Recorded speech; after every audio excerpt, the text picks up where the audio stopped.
Some years ago, David Kay wrote a very fine column in Magic magazine aimed at children's entertainers.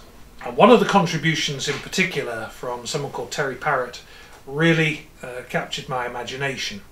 And this was aimed at a group of children that he called the tweenies. In other words, they are somewhere between, hence the tweenies, between childhood and adulthood. For those of you in the UK, you may remember, particularly those of you who are Boy Scouts going on camp, and some of the older ones telling the younger ones spooky stories, ghost stories, to try and give them a little thrill. And that is what the purpose of Terry's routine is, to actually give just a little thrill so that they're not sure whether something actually happened or not. And so this is a routine in which the story is almost more important than what happens. And certainly it's the story that you tell at the beginning which is going to establish how effective this actually is. Now, we haven't got two tweenies, so Cheryl and John in a few moments are going to take the place of the two children. But normally you would try and do this with a boy and a girl in their early teens, maybe 12 years old, 13, 14, something like that.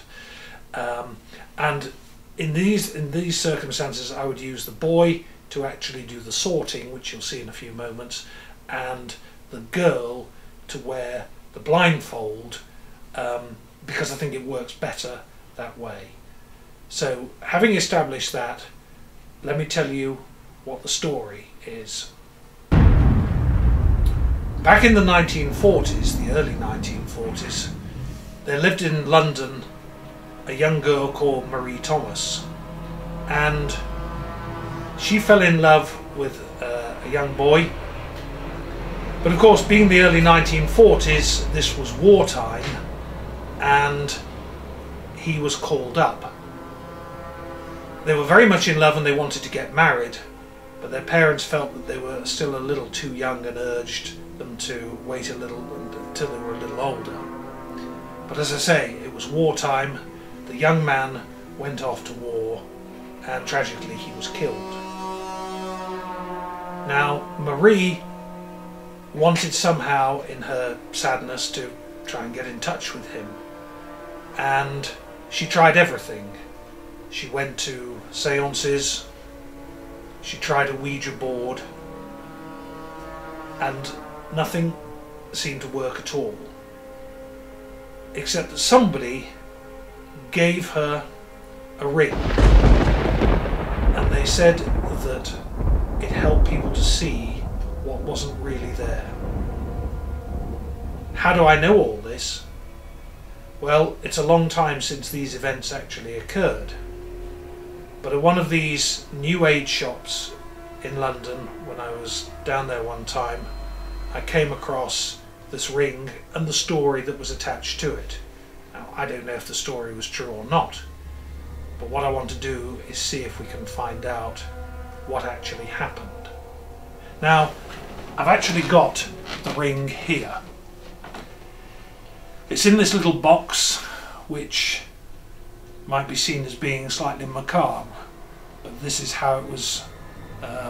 This is how it was kept by Marie. And inside, we've got the ring itself, which is silver with a quite ornate pattern on it. So I'm now going to invite two people up to come and help and see if we can actually see things that aren't actually there.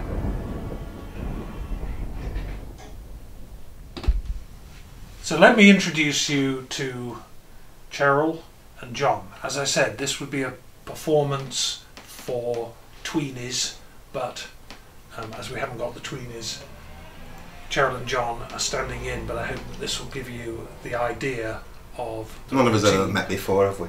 Yeah. So you've talked about the ring, and you say, Cheryl, would you mind putting that on your finger. That's fine. You feel anything when it goes on at all? No. No. Okay.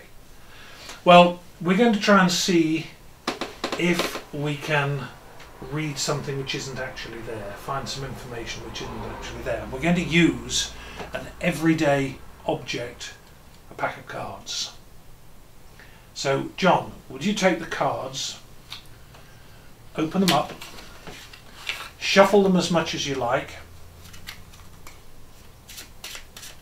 and it's important that this is seen to be completely free and above board. Very well done. And then would you put them behind your back, Now I'm back. behind your back, and take out one card, reverse it. Got Now it, that's got it. slightly awkward, Okay. and push it into the middle of the pack. Okay. I don't want Gerald to have any idea what that card is. Okay? And now would you take the box and just put them back in so none of the cards are seen at all? Easy said than done. Yes. Alright, that's it. Alright? Okay. Happy with that? Yeah. Completely makes Yeah. one card is turned over. Yes. Okay. There's one more thing I want, which is a blindfold. And Cheryl, I'm just going to ask you to pop that on so that you are not distracted by anything else which is going on. Okay? Okay. Alright. Now I'm going to put into your hands a pen and a piece of paper. That's it? Right. Yeah. Okay. And what I want you to do is just take your time and see if one card comes into your mind. And if it does, just write down the number or the letter. If it was a queen, say, you can put a Q. Big or small? Your choice, just so it's readable.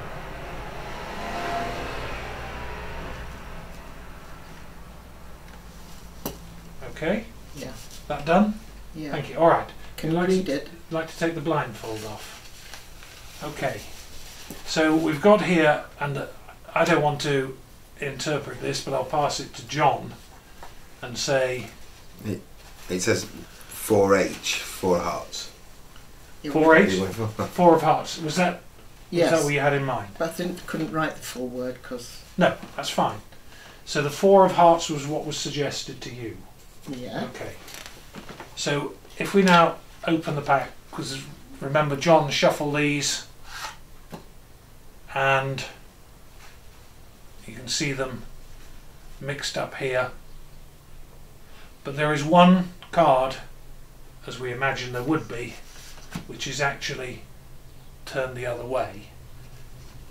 Cheryl's card that she felt very strongly wearing this ring was the 4 of hearts, and the card which is turned over in the pack, and if I just come a little closer, is the 4 of hearts, and that is Spooky. the Spirit Ring by Terry Parrott.